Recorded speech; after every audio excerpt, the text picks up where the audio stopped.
Does the West go all in? A third day of oft-broken ceasefire promises in Ukraine clearly illustrates that Russia's gone all in and won't settle for anything short of victory on the battlefield.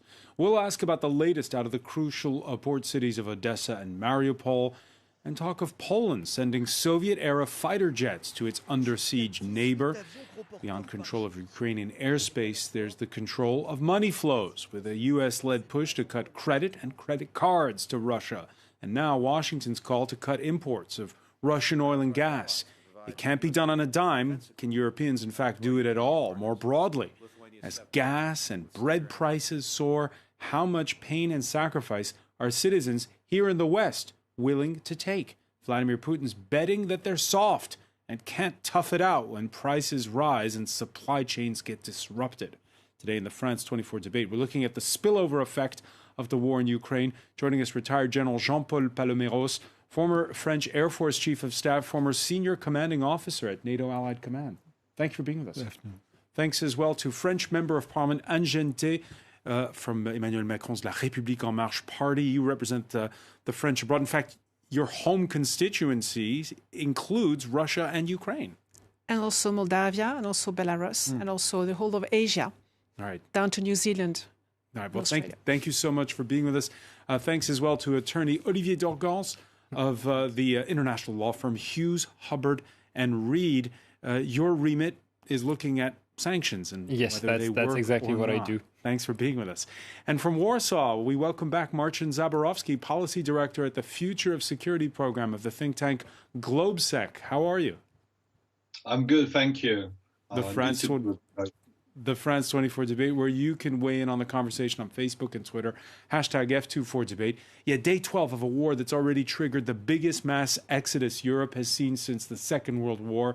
Ukraine's major cities bracing for more overnight bombardment amid fighting on multiple fronts. Earlier, France 24 senior correspondent Cyril Payen went to the front line just outside of the capital. From Kyiv, we drive southbound to the areas that were struck by the first bombs over 2 weeks ago. Vasilkiv is a garrison town, a strategic target for the Russian forces. Voici l'impact très concret depuis l'invasion militaire de la Russie. Voici un tir de missile sur cette ville satellitaire à 40 km sud de Kiev. Ce bâtiment est totalement détruit par ce missile. Une violence inouïe et tue une école. Il y a d'ailleurs encore autour de nous des cahiers d'écoliers, des vêtements et même un goûter d'écoliers qui est encore resté là et qui montre bien la violence qui a pu frapper cet établissement. I think about my friend who studied here. I think about this old man who were here in office in charge. It's so terrible for all those people. And the children who were here. At Vasilkiv's city hall, volunteers and soldiers work 24/7. And in its basement, more than 100 people have taken refuge. Ludmila used to be a teacher at the bombed school. Now she takes care of families here. Do you think that at some point you will have to leave the city? What is your guess about the future? No. No, we stay here. It's our city. We cannot leave. Why? From where? And where we should go? The people that stay here, they decided for themselves that they stay here. And we shouldn't go anywhere. We will fight, we will find decisions, we will find, ways. Nobody have dubs. We've been here for 4 days, without going outside. Last night was quite calm. It was okay. This small Ukrainian town highlights both Russia's relentless advances as well as the local population's determination to resist. Yeah, and they were bracing for another night of shelling. Let me ask you, General Paloméros, we've been looking at, it's day 12. We've been looking at maps today. And we see that the Russian advance is still, for now, stalling outside of the major cities. Is that a tactic or a setback? They are bracing themselves. The time is working for them. They are besieging a lot of towns. So they just can build their forces and select their moment, the time when they want really to strike. One big concern, strategically speaking, is about the south and Odessa mainly, because I think this is one of the main push that Putin wants to do, because it will be for his side a great success, a great strategic success if he can isolate Ukraine from the Black Sea. If we look at that map, though, we see that there is Kherson, which has not yet fallen completely, although most of it has. But there's at least 2 other cities on the way to Odessa. Earlier we spoke with a member of the Odessa City Council who said it'll be a long while before the Russian troops are there. Is he being optimistic? Hopefully it is the optimism of the will, and that's good to hear. But the Russian can as well launch some massive attack from the sea. So they can use cruise missiles and bombs and shelling from the sea. They have the sovereignty on the sea, if I may say so, supremacy on the sea. The Pentagon this Monday saying that Russia has already deployed nearly 100% of those massive troop buildup that they had surrounding Ukraine. Is that something you've seen, or is that wishful thinking as well? Well, we can trust our American friends. They have said that for a while, so they are very trustful, but they can provide some reserve or something like that. But there is a cost for them to pay, for sure, to invade Ukraine and to keep Ukraine. It would be even more difficult. Because how many men would they need? We were talking, what, about 150,000 before? Yes, perhaps more than that if they want really to stay. Right, and then at some time or another you have to relieve them. It's a lot. It's big manpower. And in the last hours, Angente, the French government urging the last remaining French citizens in Ukraine to leave. How many are still left?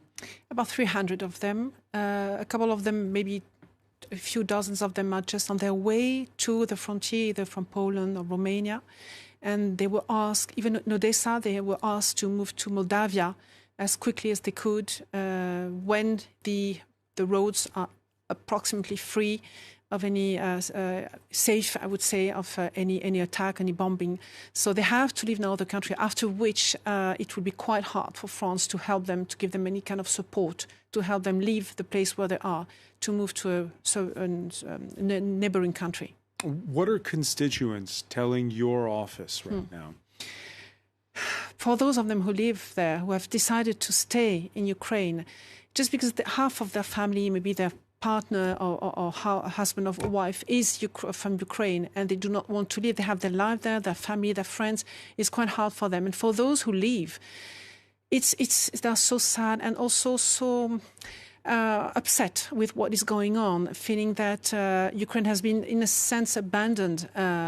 And because they were, as I was there last July, and they were already requesting us, please accept that we join Europe now. They were very much in a hurry. But of course, they had many obstacles before they could join Europe. But they are really worried about what is going on, and they definitely do not want to become Russian.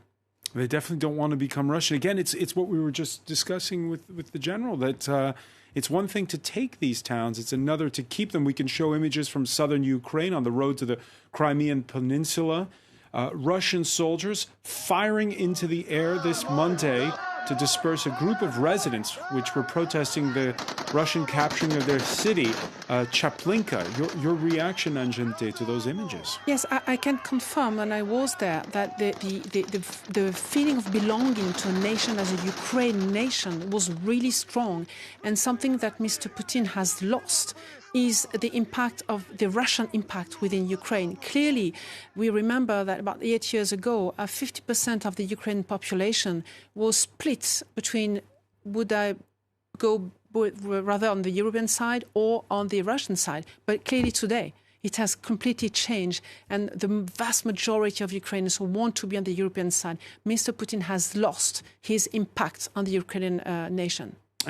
Just a word on French nationals living in Russia. What's it like for them right now?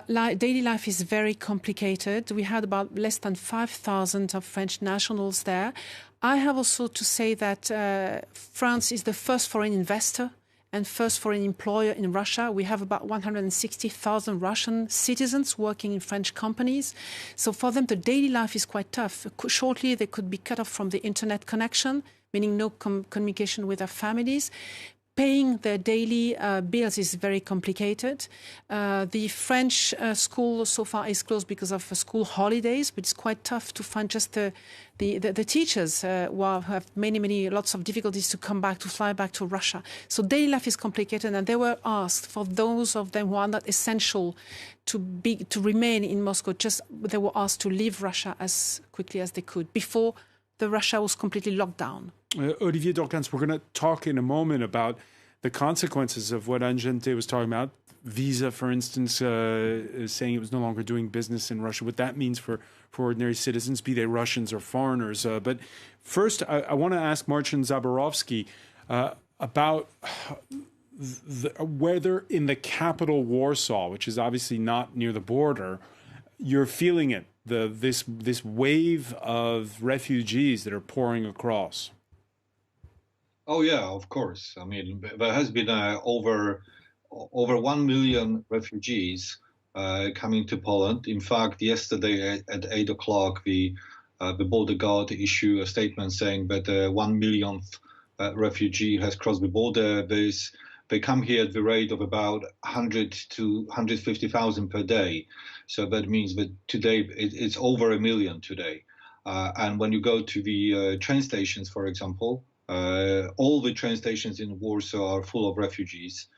At the university where I work, you have lots of Ukrainian students, obviously, but also other students from the former Soviet Union. They organize help. So all the ground floor is full, basically, of people packing up clothing and hygiene products and sending out staff to the distribution centers. There has been a sanitation problem at Warsaw train stations. They had to make a lot of makeshift arrangements just to accommodate for these masses of people, really. And a lot of my friends are basically hosting families on daily basis.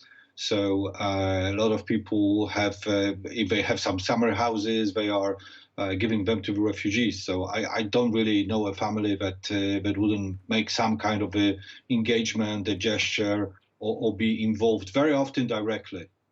Very, very often directly. And at the same time, your thoughts on how people in Poland see this. You just heard Anjente mention that when she was there last summer, the locals in Ukraine were pleading with them for EU membership to be accepted. I know this Monday, Brussels said it would begin to consider EU membership for Ukraine, Moldova, and also for Georgia. Your thoughts on how shocked everyone is about how this is all unwinded so fast? Well, I don't think we've been very shocked. I mean, we actually always, being very close to the former Soviet space, we had no illusions about Russian belligerence. And, after all, Russia invaded Ukraine 8 years ago in 2014. And ever since it actually staged a separatist presence in Donbass and Lugansk. So there was, from the Polish point of view, there was always more like a expectation that it was a matter of time, really, before a fuller invasion would take place. As for the perceptions in Poland on Ukrainian application to join the European Union, I mean, they are positive, and the president of Poland was the first one actually to call for it and state full support for that. And all of the new member states, presidents of countries we joined the EU after 2004, they signed up to the support for Ukraine joining the EU as soon as possible, as soon as under the obviously very difficult circumstances. Right. Whether or not that can become a reality anytime soon is a different matter. By the way, Poland's deputy foreign minister this Monday once again insisting that Polish planes will not be flying over Ukraine, but the incessant ballet of aircraft landing at this NATO base in Poland shows just how much the Atlantic Alliance is supporting Kyiv with humanitarian aid and also with weapons. I authorized allies to provide U.S. origin defense equipment to our Ukrainian partners. Lithuania stepped up with Stinger anti-aircraft missiles, M72 light anti-tank weapons, and other supplies to help the extraordinarily courageous Ukrainian people defend their country from Russian aggression. The U.S. Secretary of State speaking there in Vilnius. He was also in neighboring Latvia this Monday. One question that was asked earlier was, okay, so officially the NATO is not at war with Russia, but when you have this amount of weapons going in a way, is NATO already at war with Moscow? You should ask the Russians. They are selling a lot of weapons around the world, so they are not at war around the world. So it's a kind of a way to support Ukrainian. There are not many ways to support Ukrainian. The Ukrainians are very alone in this fight. So providing them the weapons is the maximum and the minimum that the Western countries can do. And this idea floated over the weekend that Poland would ship over Soviet-era jets it has and get some F-16s from the Americans. Is that feasible? Well, that's very easy here on the table, but when you think what it means, it's a different story.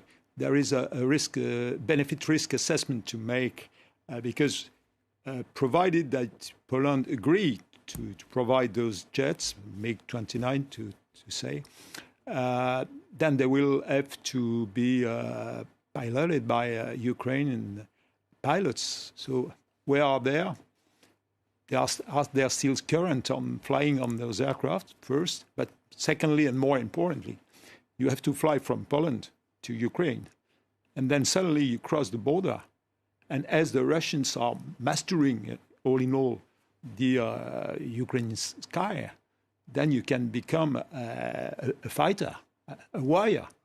And then Mr. Putin can claim that NATO is attacking Russian forces and that NATO is involved in the war. It's not happening, is what you're saying. Well, it must be carefully balanced. And what is the benefit at the end of the day? Can we really rebuild a Ukrainian air power? I have some doubt because I know what it takes to build a solid and credible air power. And right now, is it supremacy on the part of the Russians in the skies over Ukraine, or no, still? Because there is a lot of air defense, very effective. We have seen that happening, which is a good news for the Ukrainian. But they are located on specific points, on the center of gravity, on the strategic objectives. They cannot be anywhere. So, yes, all in all, the Russians have the superiority. I wouldn't call that supremacy, but the superiority. Marcin Zaborowski, do you agree with General Paloméros that sending those old MiGs across the border to Ukraine is basically a non-starter? I'm not sure it's a no-starter, but it is. I agree that it is very risky. And all the official communication that you get from the Polish side at this point in time is a denial.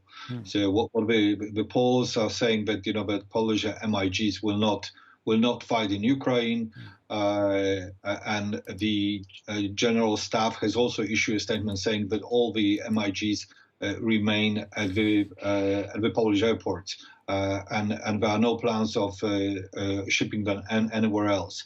So. It's really what you are referring to at this point in time remains media speculation, and based to some extent also on what we heard from the U.S. sources. Secretary of State Blinken did sort of say that there are negotiations with Poland on replacing MiGs with F-16, but as I said, the Poles are very careful not to be perceived as being a part of this conflict. All right, and if giving planes to Ukraine does get the green light, the question is, as you were saying, how to get them across the border. And also, it's not just Poland that's involved in all of this. The Kremlin has its antenna up. Let's listen. Practically all of Kyiv's air force has been destroyed. But we know for a fact about Ukrainian warplanes flying over to Romania and other neighboring countries, using the airfield network of those countries to harbor Ukrainian combat planes, with subsequent use against Russian armed forces may be evaluated as those countries engaging in the military conflict. Is that true about flying over to Romania, General Palomares? I have no information that's a possibility, because that's what I would do if I was them. But again, we come back to this question, flying from Romania, flying from NATO airspace into Ukrainian space could be seen as an aggressive movement by the Russians, at least an alibi to say that. France has sent troops to Romania to bolster the country there. Angente, your thoughts when you heard there the Russian chief of staff? No information about whether there could be some flight from Romania into the Ukraine country. But here again, any move from a NATO member into this conflict would be an escalation for which the damage to the Ukrainian people would be worse than what they are having now. So we have to keep this in mind. We are not part of the conflict. We are not at war with Russia. None of us, whether in a member of NATO, any member of the European Union. And we have to keep it as such, because any escalation, again, would be worse for the Ukrainian people. What if there's Ukrainian forces that are being chased by Russians across a NATO border? It looks like it could spiral very easily. Yes, that's why we have to be very cautious with any move. That is the reason why also our own president has sent a message to our troops about 2 weeks ago, asking them to be very cautious, that they could be facing some kind of provocation in any other theater, not only there, but in any other theater where our troops are in the world. So they have to be very cautious and should not respond in any matter to any kind of provocation. All right, the Ukrainians have been, ever since the shooting began, begging for NATO to impose a no-fly zone like it did for the former Yugoslavia. There, too, Moscow's warning to the alliance is blunt. It is impossible to impose a no-fly zone over Ukraine. It can only be done from neighboring states. But any movement in this direction will be considered as participation in an armed conflict. Does that end the argument, General Palomares? Well, there is a lot of cynicism from Mr. Putin. It's not surprising, because he is imposing a no-fly zone, in fact, over a sovereign country, Ukraine. But we are not speaking about no-fly zone. We are speaking about air war. So if any aircraft enter the Ukrainian airspace, that will be a wire. It will be considered as a wire. And in the former Yugoslavia, it took years, right, for the no-fly zone to come into effect. Well, Yugoslavia was different. There was a United Nations resolution which imposed a no-fly zone. So that was safe. It was safe. I was there, by the way. That was very safe and very effective. But imposing a no-fly zone is a kind of peacekeeping operation, and there is no peace to keep. Here we have war operations. So any aircraft entering the Ukrainian space is part of the air war and the war at large. All right, so for now, that is certainly off the table. Of course, what we are seeing, and again, it's this question of how much it spills over, and I'll turn to you on this point, Olivier Dorgans. We have, as we're speaking, the price of gasoline in the United States has topped $4 a gallon. It's the first time since 2008. That's an average price. Here in France, we're now seeing €2 a liter at a lot of petrol stations. We're hearing these calls by the Americans for an end to imports of Russian natural gas and oil. When you look at that, what's your reaction? My reaction is that it's the natural step in the escalations of economic sanctions that have been imposed by Western countries over the last 12 days now. The approach that was chosen by the US, the EU and the UK has been a scaled approach. So we started to look at Russian oligarchs and some banks which had close tie to the Kremlin. Then we moved into the export of certain goods which are critical to the Russian economy, such as dual-use items or items in the semiconductors industry, for instance. And we added more Russian oligarchs to the list. And then we had a blunt approach about 10 days ago when we decided to not only agree on the de-swifting of certain Russian banks and also the SWIFT is that international system where you're able to trade financially. Exactly, that's a communication system that is set up by a corporation in Belgium that is subscribed by over 12,000 members worldwide, and which is the critical to communication between banks. Russians, by the way, announcing that they're going to join the Chinese one now instead. Which is in itself surprising because the Russians have also developed their own SWIFT system. They started in 2014 following the first wave of Western sanctions, and it's a sign of weakness that they are looking at the Chinese system. It probably means that the system is not sufficiently robust to be able to process all of the transactions that are critical to the Russian financial economy. And then we took a last wave of sanction which targeted the Russian central bank, in essence depriving the Russian central bank from using its currency reserves abroad, which in itself is a very strong sanctions. And now we're left with the last option on the table, but that option, as you said, has very strong spillover on effect on the European economy mostly. We are highly dependent on Russian import of gas. We are trying to move away from that, and we've made some progress in 2014. That's one of the reasons we've been quite reluctant to go that direction. The US has also been very patient in that sense. The US had urged for these sanctions to be taken earlier, but it's also respectful of its European ally and the UK, and it knows its dependence. But should such measure be taken, which is a likelihood, say, for instance, toward the end of the week at the European summit that is conveyed by President Macron in Versailles, then that would increase the price of gasoline and of Russian gas, which is critical to the European economy. And so I'll ask you the same question as General Palomeros about weapons supplies. And so at what point are you actually a party to the war when you're supporting one side that much? Likewise, when you look at all these measures of sanctions, which are unprecedented, so fast, as you say, does that mean that effectively we're almost at war with Russia? That's what President Putin was hinting toward the weekend. He was describing this Western sanction as illegitimate, as an act of war. Is that how you feel? It's the appropriate response to a very unusual and critical geopolitical situation. I think the approach that has been taken by Western countries has been quite progressive, and it's trying to not hurt its interests, most importantly in the energy sector. But that being said, we know that the energy sector is critical to the Russian economy.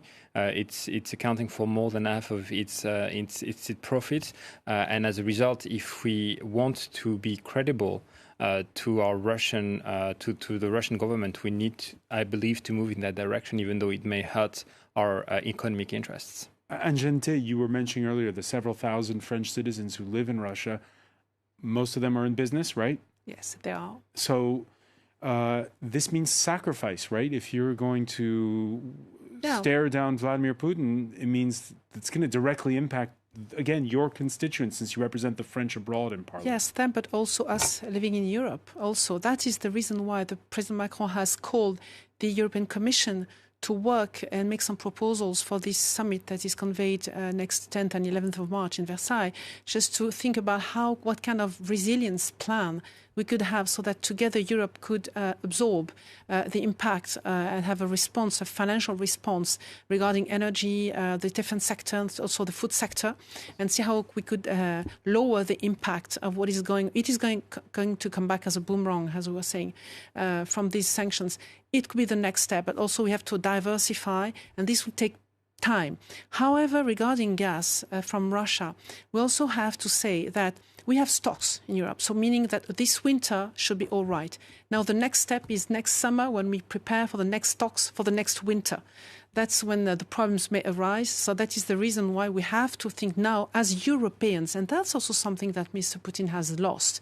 The European unity that was already strong through this pandemic period, now with this war, the European is more united than ever.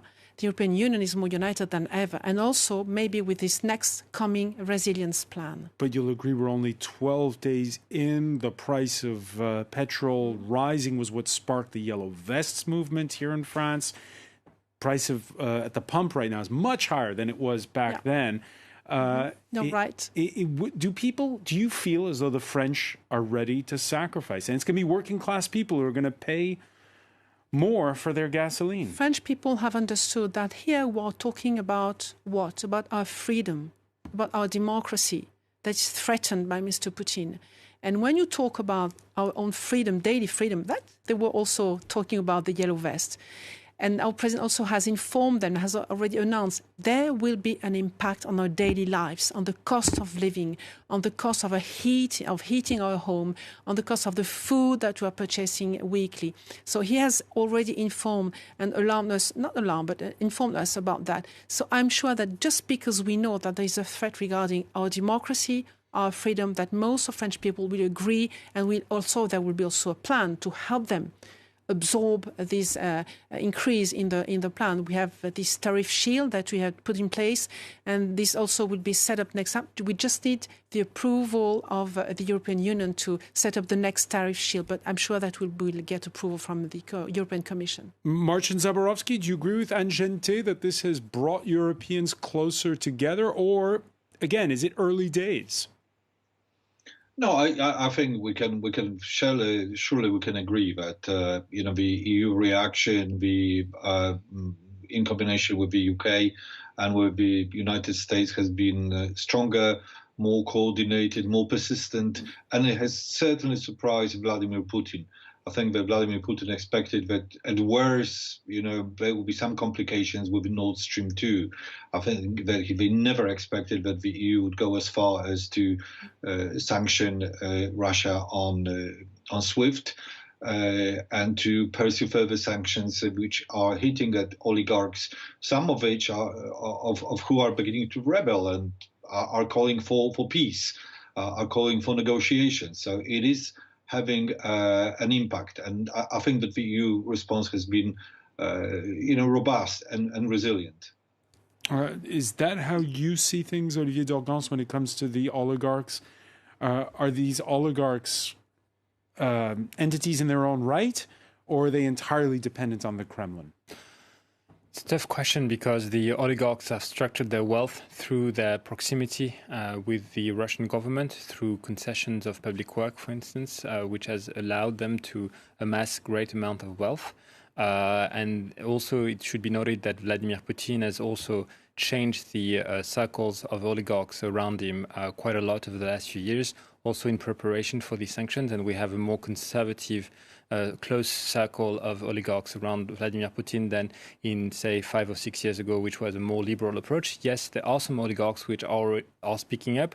For instance, the president of Lukoil, most notably, the second largest Russian company, most publicly said that he was not in favor of the pursuit of the continuation of military actions in Ukraine, which is in itself a very bold statement to make in Russia these days. Is he soon out of a job?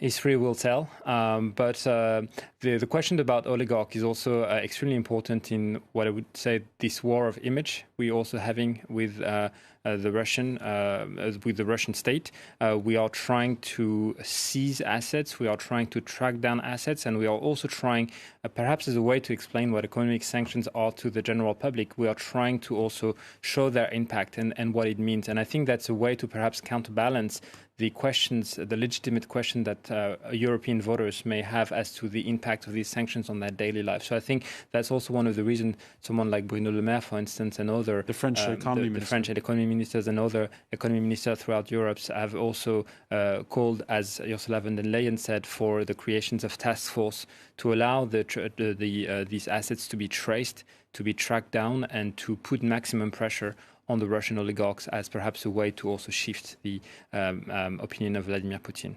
General Palomeros, during the Cold War, the old Cold War, remember the one with the Soviets, trade was minimal between Russia and the West. Now, as we've been talking, it's very interdependent.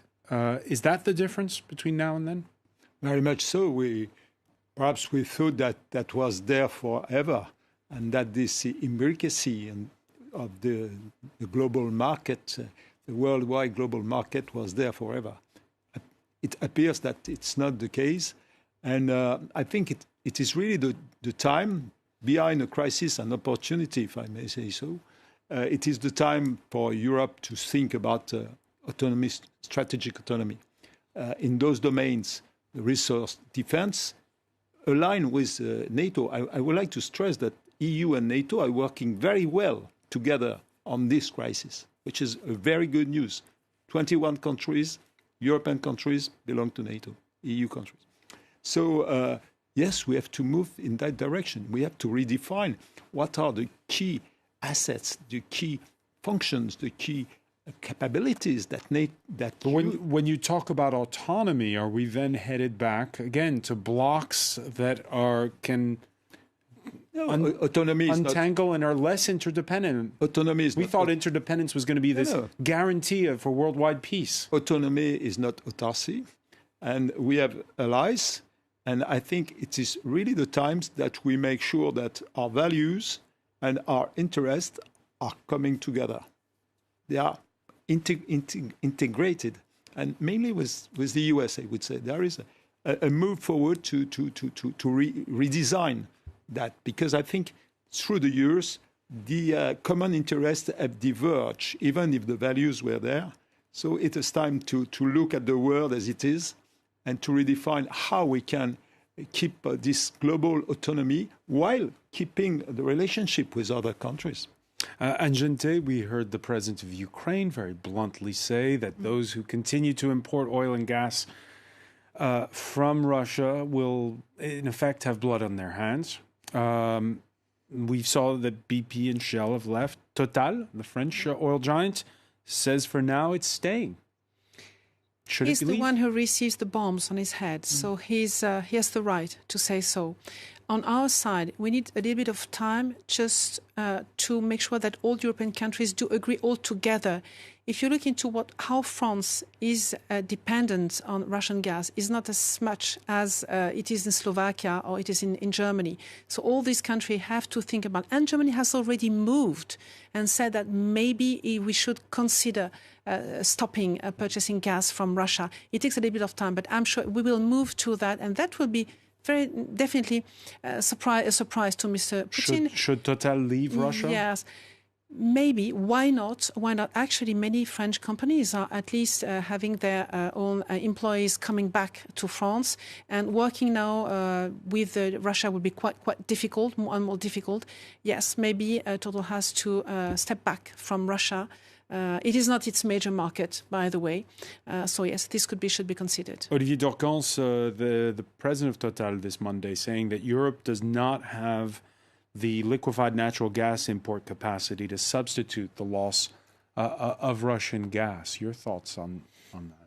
My thoughts, as was already explained today, is the fact that we are looking at solution. I think the reason that sanctions on the energy sectors were not imposed as swiftly as in other sectors was because of our high dependence, which was highlighted by Patrick Pouyanné, the president of Total, this morning. But that being said, we are now in preparation for the reserve for next winter. There's already been support offered by the Americans to export some of their shale gas to Europe. We also have support from the Emirates as well, who have offered to supply. We have support from Algeria as well. So I think it takes a bit of time. I think a critical assessment needs to be made to be able to ensure the continuity of services to European customer. And that's also probably one of the reasons, aside from the fact that we will move out of winter into spring, where we know that the consumption of gas is much lower, as well as the consumption of oil. That will give us time to look at our dependency, to rethink our dependency, and to also be ready for sanctions which are maybe going to last for months, if not years to come.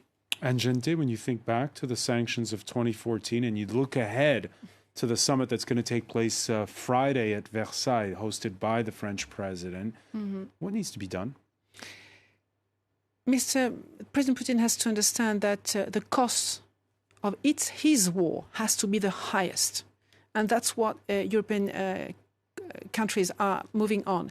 The price, he has to pay the highest price. And in return, it is true that there is also an impact on our daily lives. But I heard already some French people saying, I'm ready to have my heat lower in my house. I'm ready to pay my gas maybe a bit higher. I'm ready to pay maybe my bread or my mortgage a little bit higher. We are ready for that because Putin has to pay the highest price for his war. We're going to have to leave it there. I want to thank you so much, Anne Gente, for being with us. General Jean-Paul Paloméros, Olivier d'Organs, Marcin Zaborowski in Warsaw. Thank you for being with us here in the France 24 debate.